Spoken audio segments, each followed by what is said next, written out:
만약 누군가 AI 칩의 제왕이죠. 엔비디아 주식을 전부 다 팔고 구글이 새로 내놓은 아이언우드라는 칩, 이거 하나만 믿고 구글에 올인하겠다고 한다면 어떤 생각이 드시나요? 오늘 저희는 바로 이 도발적인 투자 논쟁에서 출발해서 AI 칩 전쟁의 현재와 미래를 아주 깊숙이 파고들어 보려고 합니다. 이게 단순히 구글과 엔비디아 두 거대 기업의 자존심 싸움이 아닙니다. AI 혁명의 심장이라고 할 수 있는 이 반도체 시장의 판도가 정말로 뒤바뀔 수 있다는 어쩌면 첫 번째 신호탄일 수도 있거든요. 네. 오늘 저희가 살펴볼 자료들은 그 거대한 변화의 핵심을 정확히 겨누고 있습니다. 네, 저희가 오늘 분석할 자료들은 월스트리트 배지 같은 투자 포럼의 정말 뜨거운 토론부터 하드웨어 전문가 커뮤니티의 기술적 논쟁, 그리고 구글의 공식 발표 자료까지 아주 다양합니다.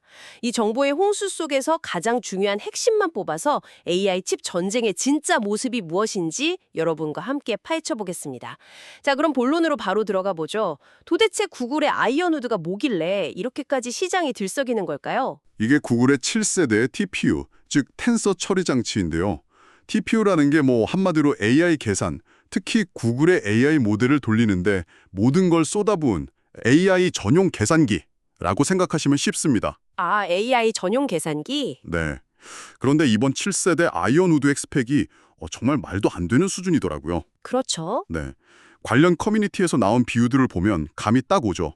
칩 9216개를 하나의 슈퍼팟으로 묶을 수 있는데 그 데이터 전송 속도가 2초 안에 미국 의회 도서관 전체를 다운로드하는 수준이라고 하고요. 그리고 메모리 용량은 고화질 블루레이 영화 4만 편을 담을 수 있는 규모라고 합니다. 이전 세대보다 성능이 4배나 뛰었다는 건데 사실 숫자만 봐서는 감이 잘 안 올 정도입니다. 그러니까 엔비디아의 최신 칩인 블랙웰이 최대 144개의 GPU를 연결하는 것과 비교하면 구글은 거의 1만 개에 가까운 칩을 그냥 하나처럼 움직이게 만들겠다 이런 거잖아요. 맞습니다. 그런데 자료들을 보니까 두 회사가 칩을 연결하는 방식, 그러니까 아키텍처가 완전히 다르다고 하더군요. 이게 핵심적인 차이를 만들어낸다고요. 정확합니다. 바로 그 지점이 이 하드웨어 대결의 가장 흥미로운 부분입니다. 제가 쉽게 비유를 한번 들어볼게요. 네네. 엔비디아의 NV링크 방식은 144명의 최종의 요원들이 각자 모든 동료와 연결된 직통전화를 하나씩 들고 있는 것과 같아요. 아, 직통전화요? 네, 누구와 통신하든 즉시 지연 시간 없이 정보를 교환할 수 있죠. 아주 빠르고 효율적입니다. 144명끼리는 완벽한 소통이 가능한 정예팀이군요. 그렇죠. 반면에 구글의 아이언우드가 쓰는 3D 토러스 방식은 9,000명이 넘는 사람들이 거대한 도시의 도로망처럼 촘촘하게 연결된 구조입니다. 9,000명이요? 네, 바로 옆집 사람과는 소통이 아주 빠르지만 도시 반대편 끝에 있는 사람에게 메시지를 전하려면 여러 교차로를 거쳐야 해서 시간이 조금 더 걸릴 수 있어요. 아, 지연 시간이 발생할 수 있다는 거죠. 하지만 이 도시 전체가 한 번에 처리할 수 있는 정보의 양, 즉 처리량은 저 144명짜리 정예팀과는 비교가 안 될 정도로 어마어마하게 큽니다. 이제 좀 이해가 되네요. 결국 초고대 AI 모델처럼 도시 전체가 함께 풀어야 하는 아주 거대한 문제를 다룰 때는 구글 방식이 유리하고 맞습니다. 실시간으로 빠른 응답이 중요한 서비스에서는 엔비디아의 그 정예팀 방식이 더 유리할 수 있다는 거군요. 바로 그겁니다. 한 커뮤니티 유저의 분석처럼 이론적으로 100조 개의 매개 변수를 가진 모델을 훈련시킨다면 엔비디아의 144개 클러스터로는 감당이 안 될 수 있지만 아이언우드는 가능할 수 있다는 계산이 나오는 이유가 바로 여기에 있습니다. 그렇군요. 단순히 스펙만 놓고 보면 이런 장단점이 있는데 여기가 바로 제가 자료를 보면서 정말 재미있다고 느꼈던 부분입니다.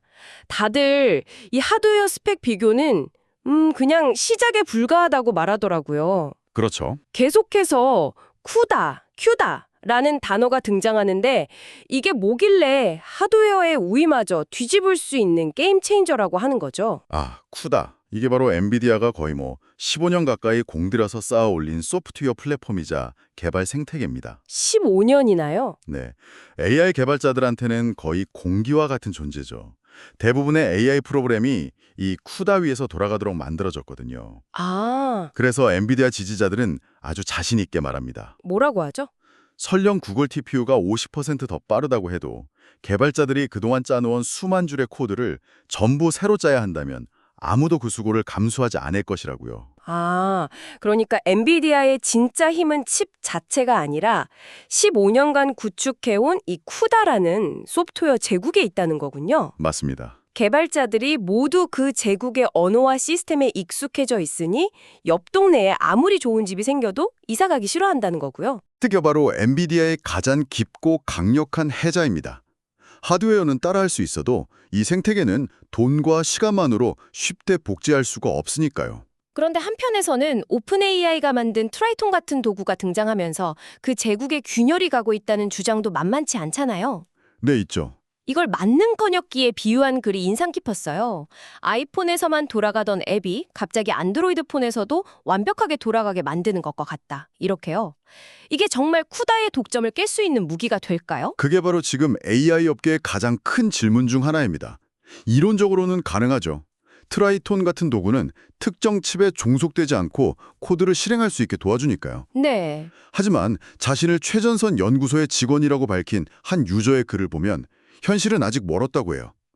트라이톤이나 구글의 JX 같은 도구들이 최적화 과정에서 쓰이긴 하지만 연구 개발의 90% 이상은 여전히 쿠다 위에서 돌아가는 파이토치라는 프레임워크를 통해 이루어진다는 겁니다. 그러니까 성벽에 금이 가기 시작한 건 맞지만 성이 무너지려면 아직 한창 멀었다. 이런 얘기네요. 네, 그렇죠.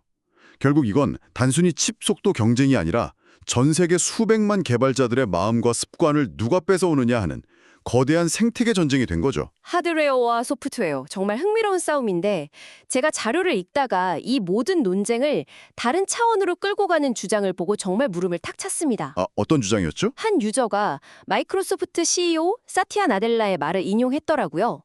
AI의 진짜 병목은 더 이상 칩이 아니다. 바로 전력이다. 이 말이 나오자 토론의 방향이 완전히 바뀌더군요. 그 주장이 이 경쟁의 판도를 완전히 새롭게 보게 만들죠. 생각해보면 간단합니다. 10만 개의 최신 GPU요. 네. 돈만 있으면 6개월 안에 주문해서 받을 수 있어요. 하지만 그 10만 개의 GPU를 동시에 돌릴 수 있는 수백 메가와트급 데이터 센터와 전력망, 이걸 구축하는 데는 몇 년이 걸립니다. 아, 인프라가 문제군요. 네, 이제는 칩을 살 수 있는 돈이 아니라 그 칩을 돌릴 수 있는 전기에 접근할 수 있는 능력이 새로운 해자가 된 겁니다. 칩을 사놓고도 전기가 없어서 창고에 쌓아둬야 하는 상황이 올 수도 있다는 거네요. 이게 구글과 엔비디아의 경쟁 구도에는 어떤 영향을 미칠까요? 이 지점에서 댓글 여론이 정말 극명하게 갈리더라고요. 맞습니다.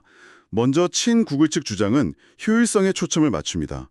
구글의 TPU는 전통적으로 전력 효율성이 더 높다고 알려져 있거든요. 네. 한 유저가 제시한 수치를 보면 아이언우드 칩 하나가 한 175에서 250W를 쓰는 반면 엔비디아의 고성능 GPU는 700에서 1000W를 쓴다고 주장합니다. 전기가 귀한 자원이 된다면 당연히 전기 덜 먹는 칩이 왕이라는 논리죠. 잠깐만요. 근데 그 다음 친 엔비디아 측 주장은 좀 이상하게 들리던데요. 전기가 부족하면 당연히 전기 덜 먹는 칩을 써야 하는 거 아닌가요? 그런데 오히려 전력난이 엔비디아에게 더 유리할 수 있다는 주장이 있더라고요. 바로 그 지점이 이 논쟁의 백미입니다. 아, 그런가요? 네, 엔비디아 측 논리는 이렇습니다. 당신에게 주어진 전력량이 딱 100메가와트로 제한되어 있다면 그 제한된 전력으로 최고의 AI 성능을 뽑아내고 싶을 것이다. 그렇죠. 그러려는 한 방울의 전기라도 가장 효율적으로 짜내서 최고의 계산 결과를 내놓는, 즉 와트당 성능이 가장 뛰어난 칩을 써야만 한다. 그리고 그게 바로 우리 엔비디아 칩이라는 주장입니다. 아, 그러니까 전력이 부족할수록 어중간한 칩 여러 개를 돌릴 바에야 가장 강력한 칩 몇 개에 올인해서 최고의 결과를 뽑아내야 한다는 역설이네요. 정말 흥미롭습니다. 이 논쟁은 자연스럽게 다음 질문으로 이어집니다. 그렇다면 과연 누가 에너지계의 엔비디아가 될 것인가? 하하, 에너지계의 엔비디아? 네, 토론 스레드는 순식간에 원자력 에너지 기업, 천연가스 회사, 브룩필드 같은 데이터 센터 인프라 기업에 대한 추측으로 가득 찼습니다.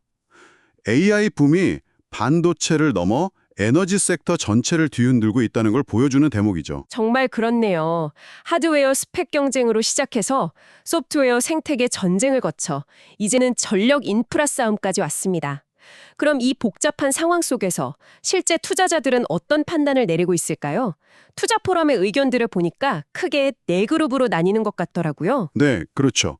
첫 번째는 구글 지지파입니다. 이들은 구글이 AI 역량에 비해 주가가 저평가되어 있고 칩 설계부터 클라우드 플랫폼까지 완벽한 수직 계열화를 이루었으며 아이언우드라는 에너지 효율적인 카드까지 손에 쥐었다고 봅니다. 네. 반면 두 번째, 엔비디아 지지파는 여전히 견고합니다. 쿠다 생태계는 절대 깨지지 않을 것이고 와트당 성능은 여전히 최고이며 수요는 이미 1년치가 매진된 상태라고 주장하죠. 그쪽에서 나온 가죽 재킷을 입은 남자, 젠슨 황 CEO에게 맞서지 말라는 댓글을 보고 한참 웃었습니다. 하하. 그리고 세 번째는 둘 다 사라 파더군요. AI 시장이 워낙 커서 한 기업이 독식하는 구조가 아닐 테니 두 기업 모두 보유하는 게 현명하다는 아주 현실적인 전략이죠. 하지만 가장 흥미로운 그룹은 네 번째, 제3의 길을 제시하는 사람들이었습니다. 이들은 진짜 돈의 흐름이 칩 제조사에서 새로운 병목 지점, 즉 전력과 인프라로 넘어가고 있다고 주장합니다. 아, 그래서 이들은 반도체 주식이 아니라 에너지 기업이나 원자력 관련주, 데이터 센터 인프라 기업에 주목하고 있습니다. 여기서 한 유저가 1999년 IT 버블 때와 비교한 글이 정말 설득력 있었어요. IT 버블 당시 진짜 돈은 PC를 만드는 회사에 머무르지 않고 그 PC 위에서 돌아가는 소프트웨어, 호스팅, 플랫폼 기업으로 이동했다. 이 말에 비추어 보면 지금 우리가 목격하면 현상이 곡괭이를 파는 엔비디아에서 그 곡괭이로 금을 캐는 구글 같은 AI 서비스 제공자로 혹은 이들 모두에게 동력을 공급하는 전력회사로 부가 이동하는 과정일 수 있다는 해석이 가능해지더군요. 모든 것이 어떻게 연결되어 있는지를 보여주는 완벽한 예시입니다. 엔비디아를 팔고 구글을 살까라는 단순한 질문에서 시작했지만 결국 소프트웨어 생태계와 국가 전력망 문제까지 들여다보게 됐잖아요. 네. 이 모든 논쟁을 종합해보면 구글의 진짜 전략이 보입니다. 엔비디아를 정면으로 이기겠다기보다는 자사의 거대한 클라우드 서비스에 가장 최적화된 맞춤형 칩을 만들어서 비싼 돈을 내야 하는 엔비디아 생태계로부터 탈출하려는 전략에 더 가까워 보입니다. 자, 오늘 정말 방대한 이야기를 나누었는데요. 이제 마지막으로 여러분이 집에 가시면서 곱씹어 볼 만한 생각거리를 하나 던져드리겠습니다. 오늘 토론에서는 구글과 엔비디아만 다뤘지만 자료들에서 계속 언급됐듯이 이제는 아마존, 마이크로소프트, 메타 같은 거의 모든 빅테크 기업들이 자신들만의 맞춤형 AI 칩을 직접 설계하고 있습니다. 여기서 던져볼 수 있는 조금은 도발적인 질문이 바로 이겁니다. AI 산업이 성숙해감에 따라 우리는 어쩌면 엔비디아 같은 하나의 범용 GPU 제공자가 시장을 지배하는 시대에서 벗어나 특정 작업에 고도로 특화된 여러 전용 칩, 즉 ASIC들이 경쟁하는 미래로 나아가고 있는 건 아닐까요? 아, 비트코인 채굴의 역사를 생각해보면 되겠네요. 맞습니다. 초기에는 모두가 범용 GPU를 썼지만 결국 채굴에만 특화된 더 효율적인 ASIC로 완전히 대체되었습니다. AI 하드웨어 시장도 향후 10년 안에 지금보다 훨씬 더 다변화되고 파편화된 경쟁 구도를 맞이하게 될지도 모릅니다.